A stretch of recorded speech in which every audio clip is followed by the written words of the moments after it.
Sa naghihintay at nagmamadali.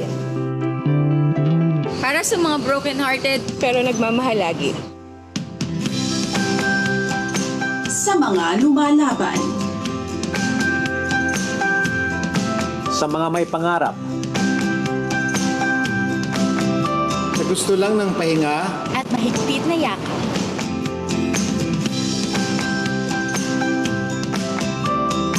Sa mga narito At sa ibang dako. Sa mga gustong maglakbay, pero ayaw lumayo. sa matataas ang lipad.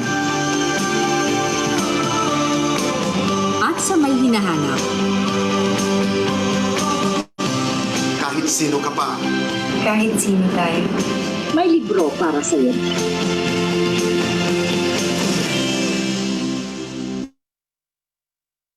Hi, good morning, everyone. Thank you for joining today's event. Why the World Needs to Hear Your Story, one of the many, many virtual events at the 2020 Philippine Readers and Writers Festival, brought to you by National Bookstore with special thanks to Raffles Macati. So before we start, we want to invite you to shop for books online on www.nationalbookstore.com and the official NBS store on the Shopee app. If you're there, you can click on the checkout below later. So you can also shop, by the way, from NBS branches via chat to shop on Facebook Messenger and text to order through SMS or Viber. So you don't have to go outside. So as a special offer, this PRWF lang ha. You can get 10% off on local books and get up to 20% off on important books when you shop online from September 25 to October 4 only. So check out now, limited stocks available. Guys, again, good morning, everyone, and welcome to today's event, Why the World Needs to Hear Your Story. So today we will learn more about what motivated these four amazing women, ABS-CBN authors, what motivated them to let the world hear about their story. So these four amazing women today will share with us what inspired and motivated them to write and eventually publish their own books. We have, of course, the best-selling author of the blockbuster series ILY since 1892, the one and only Binibining Mia, the founder of Love and Light Co., Zara Louise, the best-selling author of Why Is My Forever Taking Forever? This is such a cool title, right? So she's also a motivational speaker and coach, Marian Menchas, and last but not least, the owner of popular inspirational FB page, A Cup of Words and Coffee, Mika Menia. So we'll invite them one by one, guys.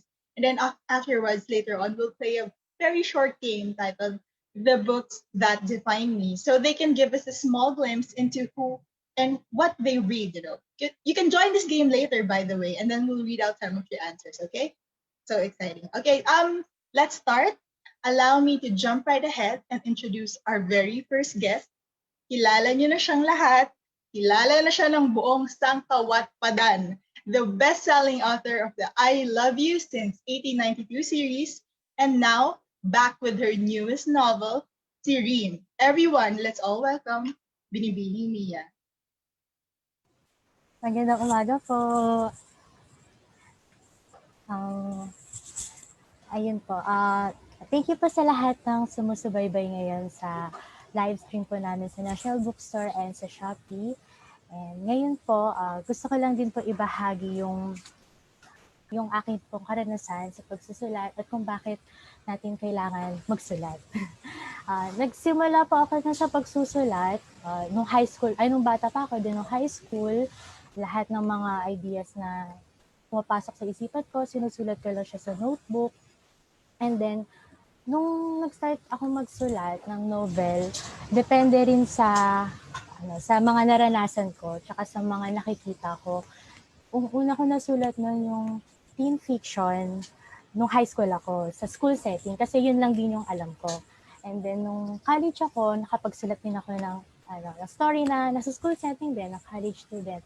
And doon siya lumawak kasi sa mga subjects na nakuha ko. And yung karanasan kong yun, doon nagkaroon kasi kami ng history subject. And then, napansin ko na kaunti lang yung nakaka-appreciate talaga ng history, yung iba natutulog, tapos yung ibang bumababa sa canteen. Tapos doon ka naisip na, paano ba, ano ba nangyari? Bakit ganon? Bakit ganon yun? Kasi ako, simula bata, mahal ko na yung history.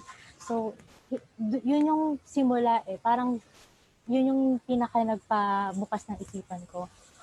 And nung time na yon, hinimay-himay ko siya. Kumbaga parang hinanap ko yung ano ba yung mga dahilan bakit parang hindi masyado natatangkilik yung kasaysayan. At hanggang sa nabuo ko yung yung I Love You Since 1892. Yun yung una kong story na nasulat. Kung sa mga nakabasa na, yung si Carmela kasi 'di ba, nabubuhay, isa siyang Pilipina na nabubuhay sa modernong panahon na hindi niya rin tinatangkilik o hindi niya rin na-appreciate yung history, tinutulugan niya lang, minsan tinatakasan niya. So, ano kaya mangyayari kung mapupunta siya nun sa nakaraan? Mas mararanasan niya lahat ng yun. And yun, hanggang sa nakapunta siya sa taong 1892, tapos naranasan niya yung buhay sa panahon ng pananakop ng mga Kastila, and hanggang sa marami siyang mga bagay na na-realize, yung pamilya niya na hindi niya pinapahalagahan noon, yung mga kaibigan niya, yung mga rights niya as a woman, ganyan. Tapos, nung time na yan kasi, ang goal ko kasi talaga na sa pagsusulat ay yung makita parang ng mga kabataan kung ano ba yung pagkakaiba ng noon tsaka na ngayon. Kung ano yung mga meron tayo na dapat nating ipagpasalamat na tinatamasa natin ngayon na wala sila noon, lalo na yung mga kababaihan na hindi sila pwede mag-aral. Yun. And yun yung pinaka-goal ko nun sa I Love You Since 1892. And so far naman, kahit pa paano natatouch ko kasi marami ang sa mga comments na nagsasabi na na-appreciate na rin nila and nakita nila kung gaano ba talaga tayo kapalad ngayon, tayong mga kabataan at mga kababaihan. And yun yung pinanghuhugutan ko kasi kasi may mga, kung minsan kasi may mga bagay na hindi natin na a-appreciate, lalo na kapag yun yung kinalakihan natin and lagi natin nakikita. And kapag nawala siya sa atin, bigla natin makikita kung gaano kahalaga yun. Tulad na nangyari kay Carmela na nawalay siya sa pamilya niya, nabuhay siya sa isang mundo na hindi naman na kinalakihan. Yun yung gusto kong parating dun sa novel kong yun na yung kahit maliliit na bagay, kailangan dapat ina-appreciate natin kasi wala rin namang forever, so dapat lagi natin siyang pinapahalagahan. And yun yung simula ko kung bakit ako napunta sa historical fiction hanggang sa nagtuloy-tuloy na. And may mga times din kasi na magkakaroon tayo ng insecurities and doubts. And sa mga panahong yon, alam ko naman hindi naman siya mawawala. Part rin naman yun ng buhay. Pero kailangan din natin siya i-deal. Kailangan balance lang. Kailangan tayo, alam din natin sa sarili natin na hindi tayo perfect, na willing din tayo mag-improve everyday. Tapos gumawa tayo ng effort matuto, mag-aral sa pagsusulat, and at the same time, focus din tayo sa mga taong nakaka-appreciate sa atin. Ng mga taong totoong nagmamahal sa atin ay nakaka-appreciate sa mga ginagawa natin.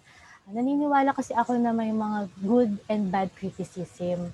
Malaki kasi yung part na yun para mag-grow ka din as a writer. And yung mga good criticism, yun yung mga magaganda. Kasi kailangan din natin makita yung mga weaknesses natin, kung saan tayo mag-improve, yung mga bagay na makakatulong sa atin para mas maging much better. And yung mga bad criticism kasi for me, hindi kasi natin napiplease lahat ng mga tao. Yung mga bad criticism na ina-atake ka na as person, lalo na yung mga nagsisimula magsulat. Hindi naman kasi tayo magsisimula na magaling agad tayo. Magsisimula muna tayo sa scratch, and sooner or later, habang umuusad ng panahon, nag-i-improve din naman tayo. And yun sa mga bad criticism, ang gusto ko lang din i-share sa inyo is, itanim nyo rin sa mindset nyo na hindi natin mapiplease lahat. So, kung ayaw nila, opinion nila yon. Huwag na lang din natin basahin kasi tayo lang din masasaktan. And focus na lang din tayo sa mga good criticism, yung mga taong gusto tayong tulungan na mag-develop and mag-improve. And sa mga taong nakaka-appreciate talaga sa gawa natin. Kasi mahalaga din talaga yung kumpiyansa sa sarili, lalo na sa pagsusulat. Kasi kapag hindi ka rin confident, mahihirapan ka din eh. Parang doon nagsisimula din yung writer's block and hindi mo na alam kung paano ka magsisimula. Kaya mahalaga rin yung mindset mo na kailangan mahalin mo rin sarili mo at mahalin mo rin yung sinusulat mo. Ikaw rin dapat ang masunod sa mga sinusulat mo. Hindi yung dahil ito lang yung uso or ito lang yung patok sa lahat, ito yung gagawin mo. Dapat kung ano yung gusto mo, yun yung gagawin mo. Kasi ikaw naman din ang author, ikaw ang masusunod sa yung sinusulat. Yan. Para hindi ka rin magkaroon ng mga doubts and insecurities. And yung mga novels and authors din na nakapagpa-inspire sa akin, una-una talaga si Dr. Jose Rizal, ng kanyang Nalimitang Here at El Filibusterismo. Talagang yun talaga yung pinaka nagpabugso sa aking damdamin. Kasi dun, kahit hindi ko naranasan yung buhay noon. Nakita ko kung paano yung injustice system, kung paano kinaharap ng mga tauhan yung mga naranasan nila, and kung ano rin yung nangyari sa ending, kung nabasa nila din. And yung panahon yun, kasi naniniwala ako na makapangyarihan talaga yung pagsusulat. Kahit wala tayo doon, pero tumago siya sa puso natin. Kaya mahalaga din na tayo as a writer, kailangan tayo din yung unang masasaktan. Unang kikiligin, unang sasaya, unang luluha sa mga eksenang ginagawa natin sa story. And doon kasi sa story na yon, may pinakatumatak sa akin na line, yung sinabi ni Elias na mamamatay ako na hindi ko nasisilayan ang pagsikat ng araw. Kayong mga kabataan na makakita nito naway, huwag nyo tong kalimutan, lalo na ang mga nasadlak sa dilig ng gabi. So, tumatak din sa akin kasi yung tayong mga kabataan, ngayong mga henerasyon, gusto ko rin sa pamamagitan ng pagsusulat, lalo ng historical fiction, na hindi natin makalimutan yung mga sinakripisyo nila noon. Kahit fiction lang din sinusulat ko, kasi kumakatawan din naman sa kanila yon, na hindi natin makalimutan lahat ng buhay na inalay nila, lahat ng paghihirap na dinanas nila, na hanggang ngayon dapat ang magagawa natin ay alalahanin sila, ipagdiwang ang kanilang mga nagawa, at i-appreciate lahat ng pagsasakripisyo nila. Ayan, sa mga future writers, sa mga aspiring writers, na gusto rin magsulat ng historical fiction or ng iba pang mga genre, mahalaga din na na itatak nyo sa puso nyo na ito ang purpose ng buhay ko, na gusto kong magbigay ng message sa mga tao. Gusto kong may ma-realize sila sa bagay na to, sa isang sitwasyon na to, na para kapag i-deal nila yung problemang yon, alam nila kung paano kapag kinaharap na nila. And ganun din sa pagsulat ng historical fiction, na hindi natin sila makakalimutan, na sa pag-usad ng panahon, patuloy natin silang alalahanin. Kasi ang pagsusulat, immortal yan eh. Hindi siya, kumbaga kahit lumipas man ang mahabang panahon, magpapasa-pasa siya at maaalala siya ng mga bagong henerasyon. Yun lang, Noy. Nakatulong ako sa pagbabahagi. And thank you po, National Bookstores and ABS-CBN. Thank you, my sunshine.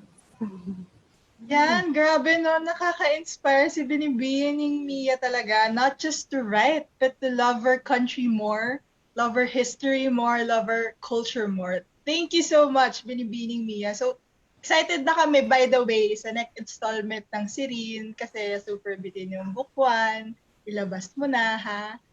So, we'll let Binibining Mia rest for now, pero we'll bring her on later on for the game.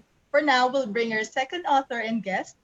Her book, Love and Light by Zara Louise, dives into the aspects of our lives that are filled with anxieties. But for her, these moments are opportunities that raise the important questions where we're called to be courageous and trust in God's faithfulness. I'm already so inspired. I've read some of it and I'm excited to finish the whole book. Ladies and gentlemen, the woman behind Love and Light ko, Zara Louise. Hi everyone, good morning. It's nice to see wonderful women in this panel. Thank you National Bookstore and ABS-CBN Books for this opportunity for us to share our stories and what inspire us to write. So I want to say hi also to everyone watching us right now. Thank you for giving us this opportunity to share with you our stories. So I want to share first about how, why, or when did I start writing. I started writing at a very young age.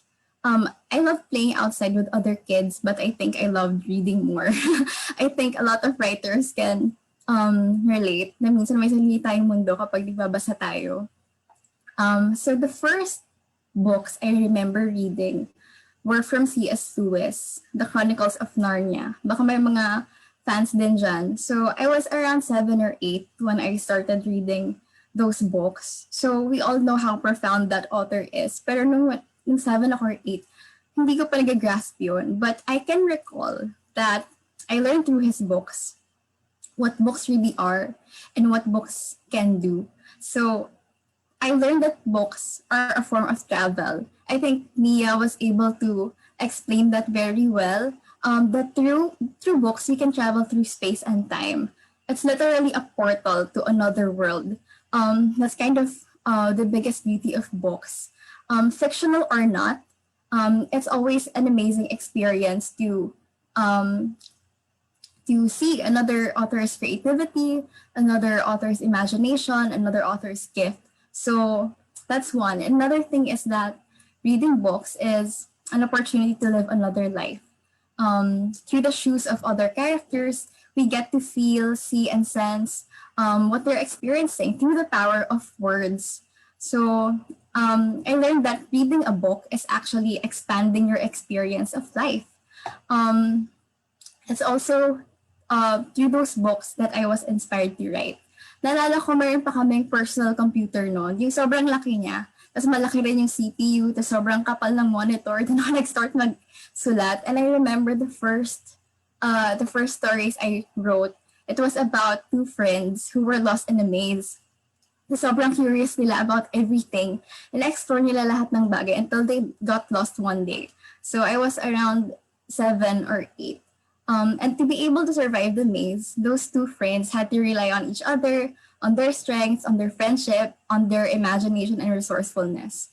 So eventually, na-corrupt yung file, tapos nagbago na kami ng computer, hindi na siya natapos.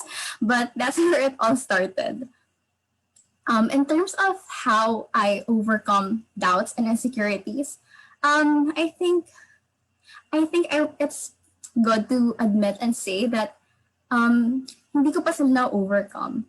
I haven't overcome doubts and insecurities. I mean, even the greatest artists who ever lived had lifelong struggles with doubts and insecurities. Van Gogh, Franz Kafka, Picasso, you name it. Always questioning their work, how they can improve, how to best express something. Tama ba yung medium? Tama ba yung pag-string ng words together? Tama ba the way you connect with your audience? Can you still do more? Can you truly create great work? Or are you really capable of what you dream of doing? So marami kang ganong questions. And it's always there. But as with anything, you don't have to wait until you're not afraid anymore or you're not anxious anymore before you start. Kasi, alam mo yun, right now is a good time as any other. Kasi if you keep waiting for that moment, you might just never start. And that's one thing I would like to say to those who want to start writing. You have to do something even if you're afraid. Do it afraid. You do it even if you have doubts. You do it to challenge those self-doubts and insecurities. I haven't overcome them fully, and I don't think I ever will. And I kind of I have grown to embrace that part of creation. I think every author in this panel can relate to that. Because to every artist, self-criticism really serves a function. It can be debilitating at times. Nabanggit niya ni Mia, there's this writer's block. Minsan wala lang talagang pumapasok and sometimes there are more doubts than good ideas. But I embrace the fact, and I think we all should, that each time you create something, you prove your power to create. And you disprove a fear each time you create. Each time you create, you disprove a doubt. So, alam mo yun, parang it's just trumping those doubts and insecurities one output at a time. So, And lastly, when I think about confidence, which is the opposite of those, I just anchor it on the fact that, okay, I need to be confident to do this because I've been given an opportunity and I've been given a gift.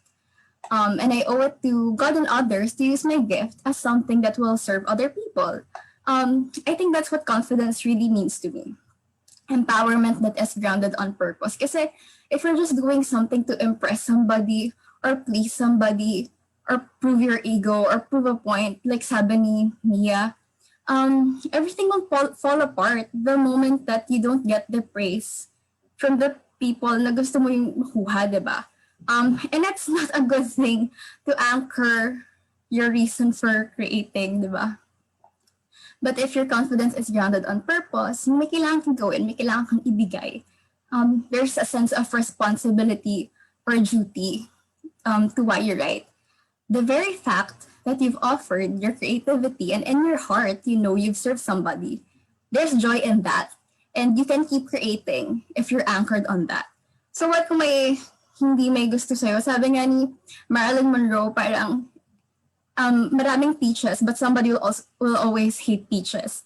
Diba? I don't think it's a good standard for measuring your works. Kung nagustuhan ba ng lahat.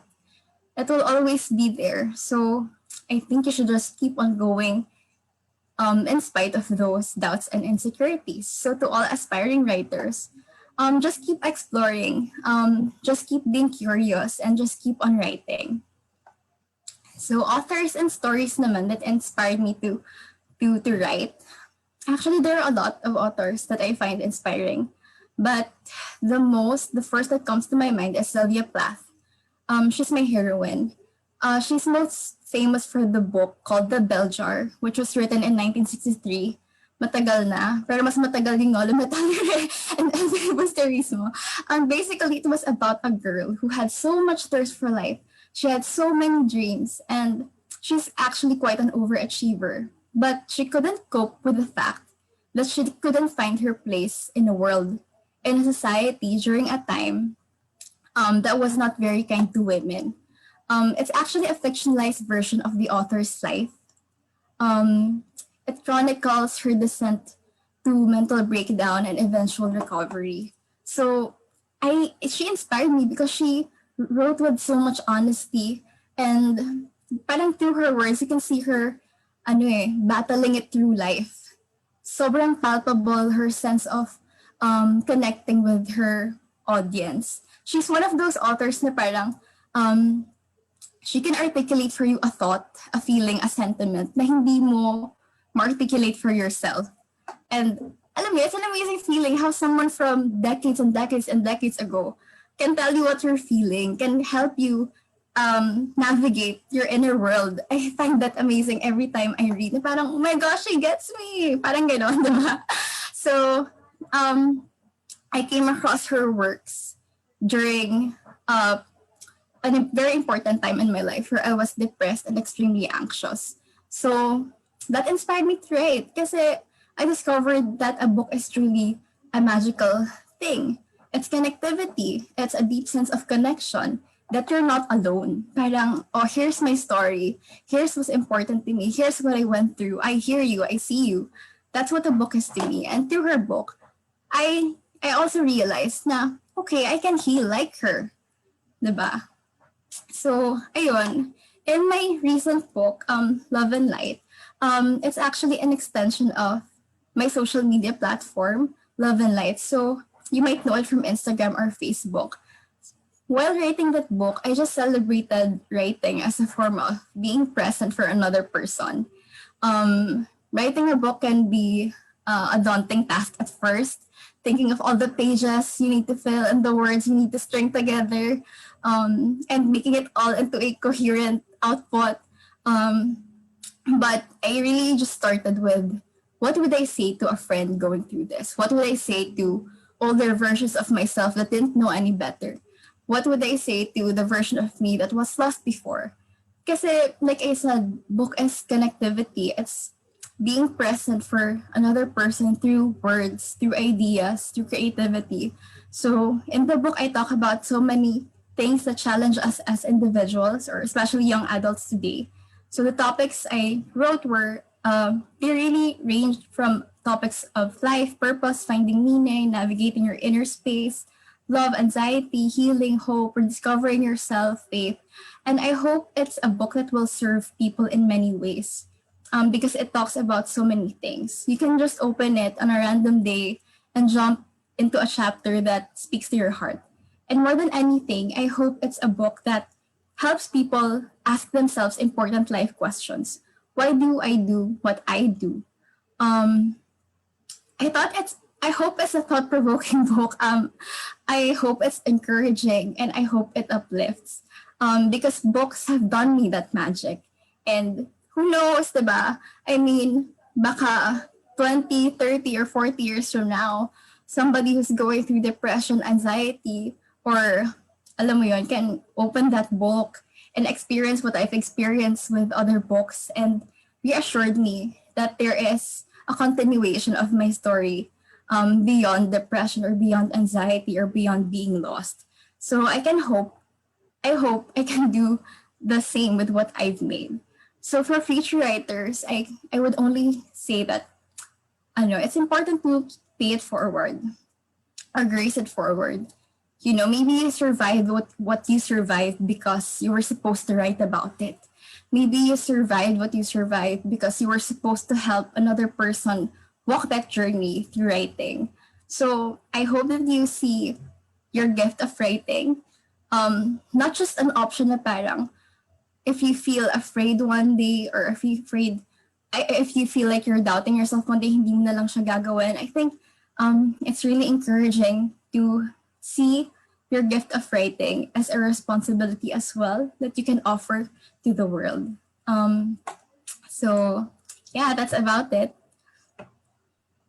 Wow, Zara, you just started Love and Light Co. last year, but it has already touched so many hearts, including our hearts. So Thank you, Joey. Thank you so Thank, much. thank you for inspiring us, Sobra, to embrace our doubts and insecurities, especially now in the pandemic, time of anxiety, right? So super motivating to use this time to be strong, follow your purpose, trust in your faith. So thank you so much, Zara. I'll see you later. Everyone. I'll see you a bit later. Pero for now, I want to introduce our next speaker, who will talk about her own journey as a writer and as a motivational speaker. She will be publishing the Taglish version of her best-selling work, which will be entitled. Get this, I super love this title, guys. Lord, anong petsa na ba't wala pa siya? That's how you read it when you read the title of the book. This book will be available very, very soon. So stay tuned for that. Ladies and gentlemen, without further ado, please welcome Marian Mencha. O, diba? Nakamute pa pala ako. Thank you so much, Jovi. Sobrang nakaka-inspire. What an amazing experience to be surrounded by gifted people. And if ikaw na nanonood ngayon, I'm sure that you can be in other places doing other things, but you are here watching this. So there must be a reason why you are here, you are watching this. Maybe you are really called to write or to read more until you are also inspired to write. So my journey started when I was very young, which was not a long time ago. Nung grade school pa ako, I already loved to write. I wasn't really academically excellent, pero when I write, that's when, kunyari, I write poems or I write prayers. That's when it gets displayed on the bulletin board, or I get asked to read my poems during a recollection. So I felt na if there was anything that I was doing that I felt there were seeds of God's greatness, it was in the area of writing and also talking. So I just kept, may mga times na I would write because, kaya kumuha na kayo ng notebook from National kasi ang dami kong notebook na naubos. Kakasulat ng mga tula if galit ako, kunyari sa kapatid ko or kinikilig ako over my crush. So I would always have a poem for it. And then my very first book, I wrote it way back in 2010. I started in 2010 because I had to interview the most successful people. So it's what's your life's masterpiece? And at that time, I thought I will just interview them via email, the likes of Jose Marichan and Brother Bo Sanchez. But then things took a different spin, and I was really able to sit down with them. I really enjoyed the process of writing kasi it was such a romantic adventure with God for me. Kasi parang, how will I interview these people? And then all of a sudden, I would see them in a wedding. Tapos I had to approach them. So it's really getting over that fear. Yung bravery is getting over that fear. Ano ba yung quote na yun? Within 60 seconds, doing what you fear. So that's what I just kept on doing. I just kept putting one foot in front of the other. And also, what helped me in the process of writing was, of course, the discipline, diba? We wouldn't really get anywhere without discipline. Wish ko lang, pero it's impossible. So I would write at that time for my first book. After all the interviews I did, I would write from 5 to 7 a.m. in the morning because I found out my power hours is usually at that time. So ngayon, hindi na. So yung 5 to 7 a.m., I would write every day, even if I didn't really feel like writing. And then at the top of my word sheet, I would put there the purpose of why I am writing. So we really have to be anchored, kagaya na sinabi ni Zara, to our purpose. I would put there, I feel like the world will work better if people are really doing what their purpose is. So if you have a gift in words, talagang, don't even do it. Yun nga, don't do it to impress, do it to express. I learned that from Jose Marichan.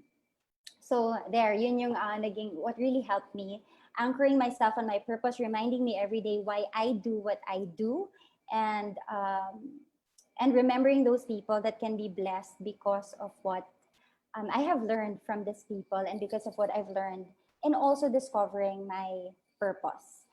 So what allowed me to overcome my doubts and my insecurities, like Zara, it never goes away completely. It's a day-to-day thing. And every day, yun nga, anchoring yourself in your purpose and remembering that you are just here to be an instrument of God's love, of God's goodness, of God's grace. And when you remember you're just an instrument, and when you remember why you do what you do, then it's much easier to do the things you're afraid of.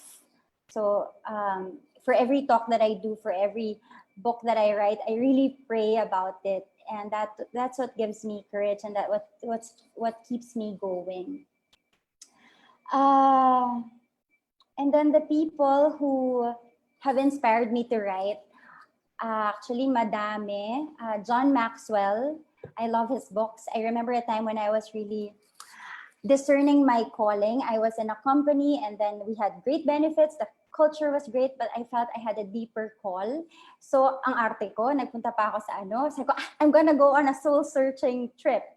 So I went to Guam by myself, and then I brought the book of John Maxwell, Put Your Dream to the Test.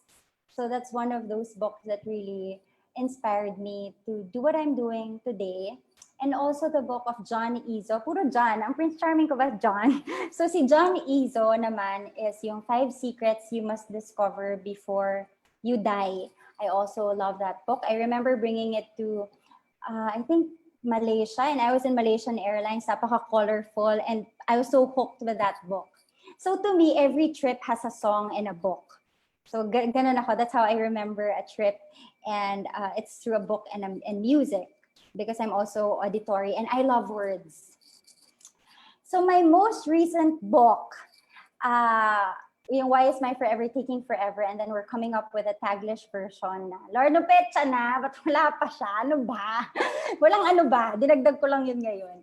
Anyway, I wrote that book because I was once this single woman who was so gung-ho in trying to find the one, or I am so in love with being in love that I did not realize that I was really in unhealthy relationships because I was unhealthy myself. I was so immature. I was coming from my wounds. So I didn't know that I was looking for a relationship because my heart was wounded as a little girl. And the most difficult part actually in writing my book, for those who want to write inspirational books, the most difficult was asking permission from my family to write it, because there's a part in the book where I talked about my relationship with my dad. Of course, it's never to blame our parents because we still make our own choices. And because sometimes, a lot of people are really, they have issues because they have unresolved wounds still in their hearts. So that was the most difficult for me, asking permission from them. But thank God, when they read the book, naiyak kami ng sister ko, tapos kami ng dad ko. Sobrang grabe yung smile sa face niya when I told him may magpa-publish na ng book. So I feel that this book will help a lot of father-daughter relationships to heal. That is really the purpose. Kasi if we will trace, here we go, if we will trace the brokenness of this world, let's say teenage pregnancy or crimes, we will really see that it's rooted on fatherlessness. And women are able to choose their husbands, but babies, kids, they don't get to choose their fathers. So it's so crucial. I realize it's so crucial for women kasi matagal-tagal na rin akong single at napakadaming tinuro sa akin ni God during the single season. And one of which is really to know my purpose, to know my worth to know my worth and my purpose. And the channel of God and teaching children what their worth and what their purpose is are the parents. They are the carriers of this. But then if the parents themselves never got the chance to know their true identity, that they are loved and their purpose, it's very hard to give what you do not have. So I hope that this book will really be preventive kasi a lot of interventions today are curative, di ba? Na yung mga bata na depressed na because each one of us, we are a gift. But then when we come into this world and people didn't see us first as a gift, what effect would that bring to our lives? So I hope that this will enlighten singles to really, my process before in relationships is 3 M's, which apparently are my initials also, MMM, mate, messy, miserable. But I realized that God has an order because God is a God of order. He's not a God of mess and confusion. So the order is master, mission, mate. So master first because he will reveal your worth. He will heal your wounds, your deepest wounds, which we don't like to bring to our future children, diba? Kids who grew up in abusive homes ended up marrying an abusive spouse. So we want this cycles to stop in our generation. So yon, master, heal your wounds, reveal your worth, and of course, show you what real love looks like. You allow God to pursue you, to woo you, to make you feel that you're beautiful, you are worthy of pursuit. Hindi dapat ikaw ang nanliligaw, girl. So master and then mission, he will reveal your mission. And then that's the best time to choose a mate if that's God's will for you, because love without wisdom can end up destroying 2 very good people. So that's it. So watch out for my book. Lord, ang petsa na, but wala pa siya. Thank you. Grabe. Thank you so much, Marian. I love this line that you said. Don't do it to impress. Do it to express. Grabe. What a great takeaway. Especially in this time of social media where it feels like we're living our life for an audience. Thank you, Marian, for reminding us to keep connected to our reason, our purpose, and our calling. And we are very, very, very excited for your upcoming book, which I'm sure it will help us embrace yung pagka-single natin, di ba? You remind us that single season is such an amazing time to be in, to find our identity and find our path. Yes. Thank you so much again, Marian. And we'll see you in a bit later.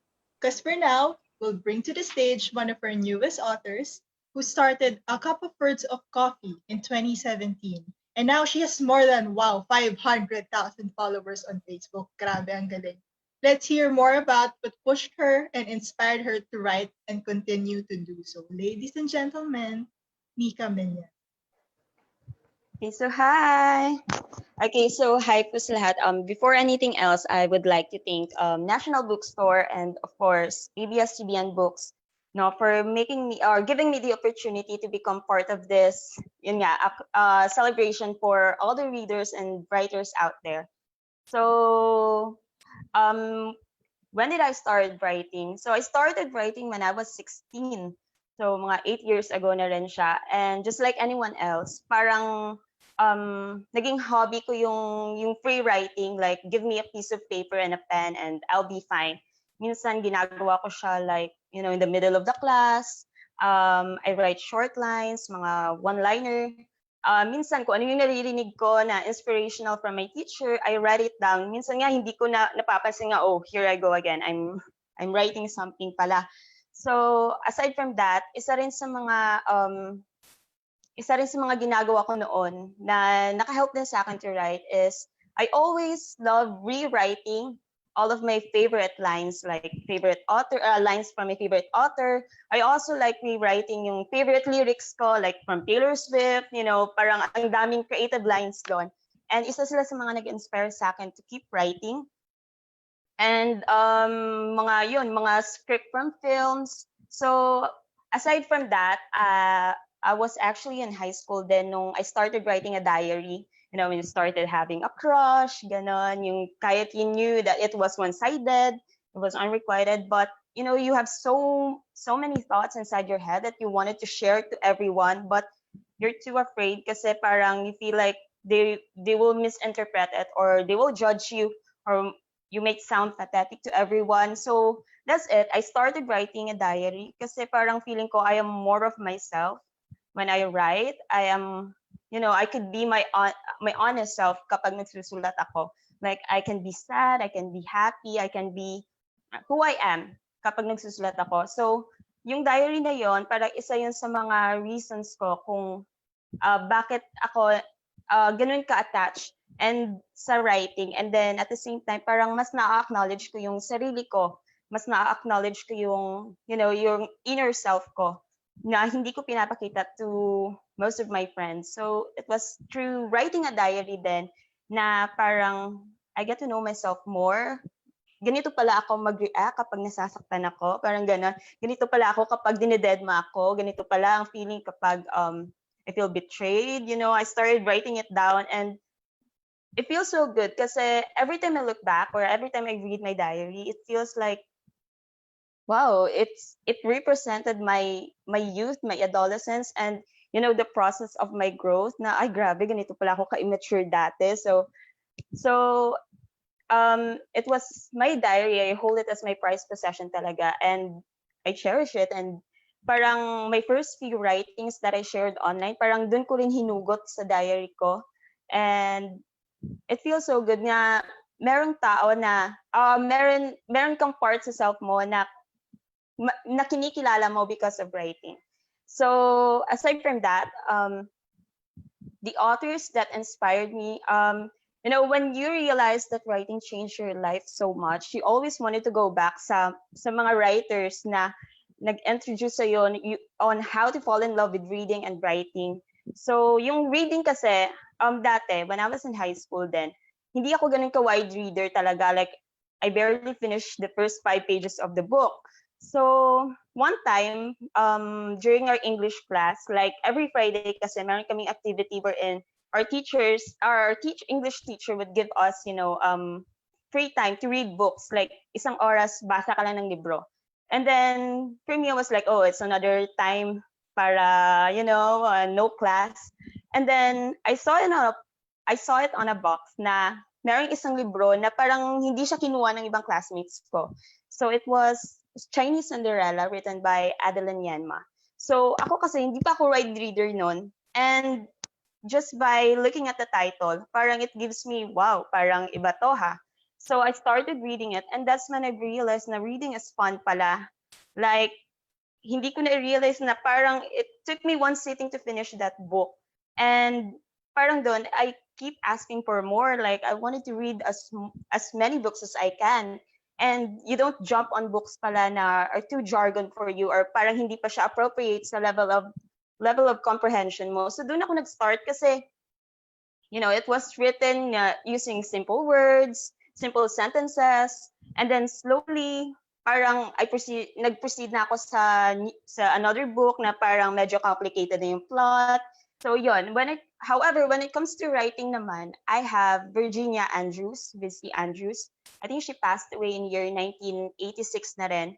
And her family actually hired a ghostwriter. So parang si Andrew Netherman yung nag-continue ng mga unfinished series niya. So very alike talaga sila magsulat na to the point na every time magbabasa ako ng libro, hindi ko alam if it's Virginia or it's Andrew na nagsusulat. So it was actually my sister na super collect ng books niya. Like every time kahit, kasi parang ang rare lang makita ng libro niya eh. And every time na makakakita yung sister ko, kahit meron na siya, bibilhin niya. Bibilhin niya pa rin kasi parang naging collection niya. And doon ako like, I started reading and reading her works. One book after the other, parang ganon. And then, I got so amazed on her, her unique style of writing. Parang, her syntax, her distinct vocabulary, parang ganon. And then, sometimes I read an entire paragraph and you just sat back and say, paano niya nagawang pagandahin yung ganun kasimpleng thought through creativity, through, wordplay. So that's actually the time that I realized na writers encourage readers to become writers then. Like, when you get so engaged sa binabasa mo, you wanted to try writing, like, and aside from that, parang you wanted to imitate the writer. So siguro most of the young writers dun tayo nag-start. Like we have, like our favorite authors, and we wanted to sound exactly like our favorite authors. We started writing the same style ganon until we feel comfortable with writing to the point na parang you take baby steps out from your comfort zone, and then you start to discover your own style na parang hindi mo na siya kailangan na i-compare sa favorite writer mo kasi you establish your own unique style. And writing became more like parang safe zone ko siya. And although I have a lot of insecurities, actually I'm a person jam-packed with insecurities talaga and doubts. And it was actually writing who saved me. Parang saving grace ko yung writing. Kasi nung dati, I was never a top student, never on the top section. Parang I graduated with no flying colors. And it was through writing na parang at least there's something in this world na I'm good at. So I also, ang isa talaga sa reasons why I started sharing my stories to the world talaga nung I was on my second year college na. And I really hate being in a room full of competitive people talaga kasi I have this feeling na the more they stood up, the more I slipped down. So parang yun yung insecurity ko talaga dati na parang I don't want to give myself a try because I'm really afraid na I'm really afraid to confront rejection na parang ayokong isabihin nila sa akin na someone could always do it better than me. So I always prefer to be the unseen one nung high school until my college days. And then I remember I was a regular student, and then meron dito sa meron activity na binigay yung teacher namin na you write an essay. So yung essay na yun, I wrote it, and then the next meeting I was surprised kasi our teacher said na she wanted to share my essay to everyone. And for a person na hindi ganun kasanay or never received any compliments before, never acknowledged the things that I can do, it means so much to me. Like parang doon nagbago yung perception ko sa mundo. Like it was through writing pala na if it wasn't because of writing, siguro I have an existential crisis na siguro I'm dealing with it na siguro. So yung time na yun, parang I feel like I was baptized with new perceptions to see life, opportunities, and chances to actually try. Kasi I was really afraid of failure to the point na hindi ko na ginagawa yung mga bagay na dapat gawin ko. Kasi I was afraid na it would hold me down. So right from that very moment na parang it's not just my teacher, but it's also my classmates na nag-acknowledge or gave validity to my passion in writing. Parang it changed me. And then on that same day, I found myself writing an application letter para i-submit sa school paper namin. I started joining writing competitions, ganon. So it was through writing then at parang slowly na-overcome ko yung lack of self-esteem ko. Parang doon na ako I told myself na I'm going to take every opportunity na ibibigay sa akin. Whether I fail or not, I'm going to give it a try. Kasi parang I owed something from myself, from holding too much from my past. Like I restricted myself to grow. And I've realized that it's not really the world that stereotype me. It's not really these successful people who put emphasis to the things that I can't do. It's actually me. It's actually me who never believed in myself. So parang ako lang pala yung nag-stereotype sa self ko. And yun, so from that moment, I made writing, my priority sa lahat ng mga ginagawa ko. So yun yung nagawa sa akin ng writing. And then for now, I'll be having an upcoming book under ABS-CBN Books. So The Storms Inside My Coffee Cup. So it's more like an inspiration. It's more like a collection of all these, parang short stories, all of these excerpts or various plot, ganon. And it talks about, the storms that we have inside us. And when I say storms, are the way we deal with failed relationships, broken friendships, also your self issues, all these unanswered questions na up until now still haunts you. So aside from that, it also talks about the calm after the storm. Yung, how you slowly overcome all these fears, is how you slowly accept the things that you can't change. And yun nga, how you embrace self-worth and how you embrace yourself as who you are. So yun. So I hope anytime soon na maging available na siya. You'll have feel free to grab a copy and feel free then to share what page tells your story. So yan. Thank you. Thank you so much, Mika. It really goes to show, how reading really is key to become a better writer. Because, being a good writer doesn't really happen overnight. It takes work, as Mika said.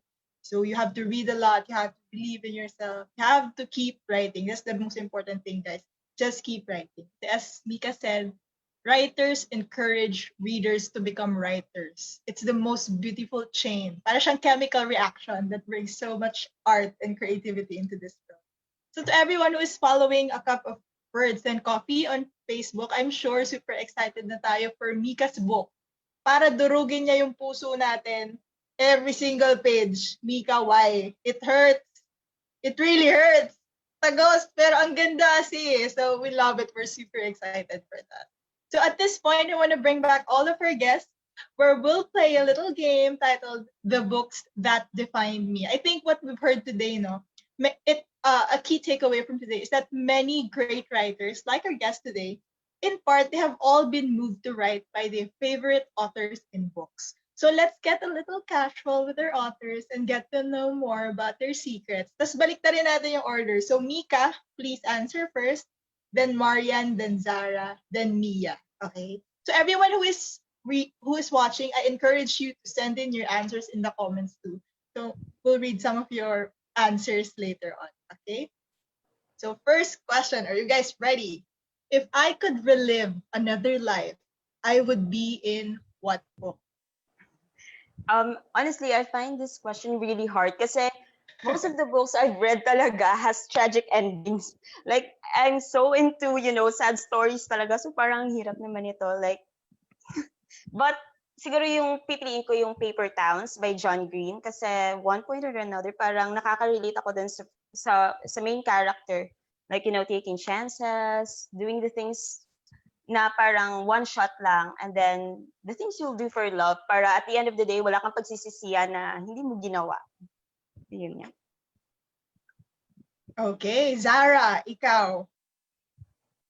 Ay, Marian muna, sorry. Si Marian muna. Marian, okay, go. Okay, I would see myself in a fairy tale book. Mababaw lang. Dahil siguro if ang title would be yung Tangled, para mahaba ang hair. Hindi, joke. I really like the nature background. Nung past life ko yata, goat ako. Ang ganda nung grass and flowers. So gusto ko yun about Tangled. And Belle in Beauty and the Beast because she loves to read. And ang daming pagkain dun sa castle. Yun lang. parang gusto ko na rin tuloy yun. Yun na rin yung sagot ko. Si Belly. Para di ba? Disney film. Okay, so Zara, ikaw naman. I would say Miss Peregrine's Home for Peculiar Children by Ransom Riggs. Baka may nakabasa na rin sa inyo. I just like how beautiful the story was conceptualized. Parang the kids who were peculiars kasi they're weird, meron silang special powers, were trapped in just one day, na paulit-ulit lang siya, and they're protected inside a portal. So inside their parang little loop, it's 1940-something during the war. And then outside the loop, it's 2020, ganyan. But eventually, they had to fight for their survival and saving others of their kind. So kailangan nilang i-risk yung safety of being in a loop. Yun. You know, Zara, hindi ako nakatulog when I read that. Kasi the photos were really scary. Oh, totoo. Parang ang alam ko yung author, binili niya talaga yung mga yun from old photo collectors. That's super creepy. Liked it. Yeah, I really liked it. Pero I don't wanna be in that book. Actually, mahilig ako manood ng horror. Like, so baka feeling ko kaya gusto ko rin makakita ng ano nga ba yung tawag sa monsters doon? Forgot. I can't remember. But now I understand. Now I understand why you want that book. Okay, how about you, Mia? Super interesting to si Mia. I am expecting some historical fiction book. Sige, game. For me po, yung first book po na nabili ko, yung Catastrophic History of You and Me by Jess Rottenberg. More on, light lang naman po yung story na, pero more on, nagdi-deal po kasi siya sa life, kung gaano kahalaga yung buhay, kung gaano po ka-importante sa isang tao yung life, compare sa mga taong parang hindi po masyado nakikita yung light and yung ganda ng mabuhay. Kasi doon po sa story, namatay po siya, and then hindi po siya nakapagpaalam sa family niya, lalo na po sa father niya. And yun po yung parang, meron po kasi doon 5 ways to deal with death. Parang ganun po. And sa huli po kasi siya, para po siyang bittersweet. Parang acceptance na hindi nga lahat makukuha. Pero ito na yun. So dapat, let's look forward po. Parang ganun. Ang bigat, pero hopeful. At least hopeful. Okay, thank you so much, Mia. So guys, please send in your answers in the comment box below so we'll read some of them, okay? So the second question is, the book that turned me into a bookworm or writer is. So yan, I'm sure meron yan one key book that parang after reading, parang now I want to read more or now I want to start writing. So ikaw mauna, Mika. Okay, so sa book siguro na nag-inspire sa akin to keep writing, Garden of Shadows by Virginia Andrews. So parang it's a story about, parang, kasi siya parang prologue siya ng ibang books or ganun. And then parang yung bida doon, kontrabida siya sa ibang book. So parang sa book na yun, parang na-explain why a person turned into an antagonist. And then bakit siya naging ganun kasama on how to deal with, yung sa mga apo niya, bakit ganun siya ka-harsh, ganun. And then sa book na yun, parang na-explain nga yung mga reasons talaga kung bakit, yung mga factors, bakit they turned into this bad person pala. So, isa yun sa mga na-invest ko talaga yung emotions ko doon sa book na yun. Yeah, and that is our next reading, promise. So if that's check out if that's available in National Bookstore, please do put that in your cart now. Okay, si Marian naman. How about you, Marian? Parang for as long as I can remember, I really loved reading na. So siguro yung book na pinaka naalala ko I started with and then I never stopped reading is yung Sweet Valley for Kids. So I kept reading that, yung Archie, Sweet Valley. Tapos nagpunta pa ako sa book signing ni Elizabeth and Jessica Wakefield. So yun. Bata pa lang talaga ako. Yeah. Di ba parang Sweet Valley ba yung gagawing Netflix series? Or no? Babysitter's Club yata. Parang magkakasabayan sila mga ganong old series, long ass series, no? Okay, cool. Sige, si Zara naman. How about you, Zara? For me, sobrang bata ako nung una ko siyang nabasa, The Alchemist by Paulo Coelho. It's the book na parang iba yung understanding and appreciation mo sa kanya pag binasa mo siya. Pag 10 ka, pag 15 ka, tapos pag 24 ka na. I want to be in that book kasi grabe yung journey ng protagonist doon through deserts, through different challenges, deception, ganyan. Eventually, parang, di ba sabi nga doon, where your treasure is, that's where your heart is. So, everything he needed pala to follow his purpose and to find the meaning of life has always been there with him. Yun. Nice. I agree with you. I think Paolo inspired a lot of people to keep Hipster reading. siya eh. Oo. Tapos ang mahal pa ng books niya. So it also inspired us to be broke. Yung pag-ipunan ko dati, every summer magkakaroon ako ng summer job para may pambili ako ng books niya. Kasi mabilis siya di ba? Or ang dami niya na talagang nalabas. Oo, susunod-sunod. Ang dami mo kailangan bilhin. So guys, please be inspired like Zara, di ba? Be hardworking when you want to buy something. Okay? How about you, Mia? One of the Philippine classics po, yung Dead Stars by Paz Marquez Benitez. Short story lang po siya, pero sobrang tumatak din po siya sa akin.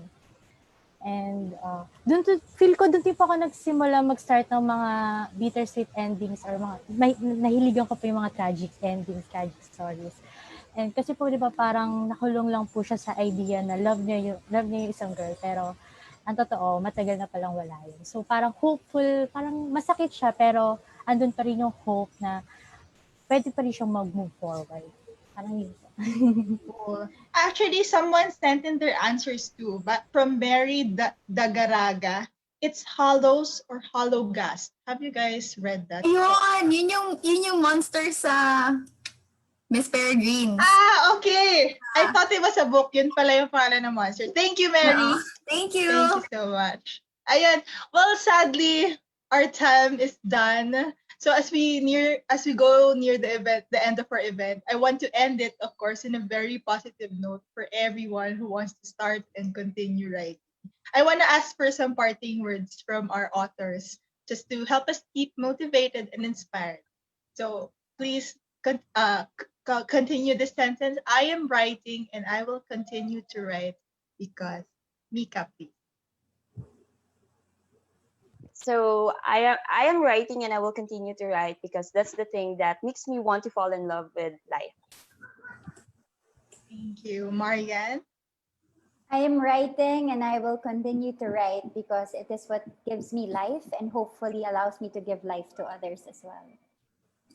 Beautiful. Zara? I am writing and I will continue to write because I believe in the power of words to connect, heal, and inspire. Thank you so much. And then Mia. I am writing and I will continue to write because that is my purpose in life. Thank you so much, guys. Thank you to our authors today. Everyone, Mia, Mika, Zara, and Marian. Thank you, everyone, for joining us today. Don't forget, yay, Binibining Mia's Serene and Zara's Love and Light Co. are now available on National Bookstore. So if you're on Shopee, you can check out those books below immediately, or you can visit the National Bookstore's website, nationalbookstores.com. So please, 10% off yan, off on all local books, including Serene and Love and Light Co. So please check those out now. Also, imported books are up to 20% off. So when you shop online only from September 25 to October 4. So 2 days to go. Today's 3, so 2 days to go. So check out now because the limited stocks are available. So there are more virtual events coming up for the 2020 Philippine Readers and Writers Festival. Check out the complete lineup. Visit readersandwritersfestival.com or follow National Bookstore on Facebook at NBS Alert or via Instagram at National Bookstore. So thank you again, everyone, and have a nice day. Thanks, Jovi. Bye, everyone. Thank you. Thank you. Bye. Bye po.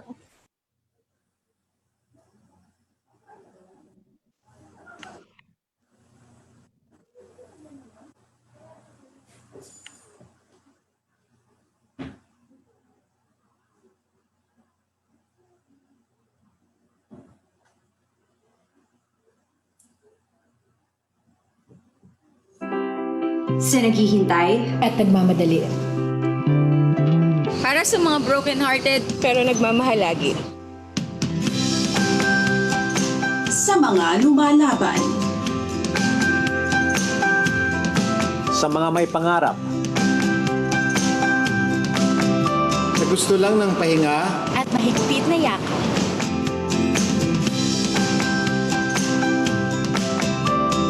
Sa mga narito At sa ibang dako. Sa mga gustong maglakbay, pero ayaw lumayo. sa matataas ang lipad. At sa may hinahanap. kahit sino ka pa. kahit sino tayo. May libro para sa iyo.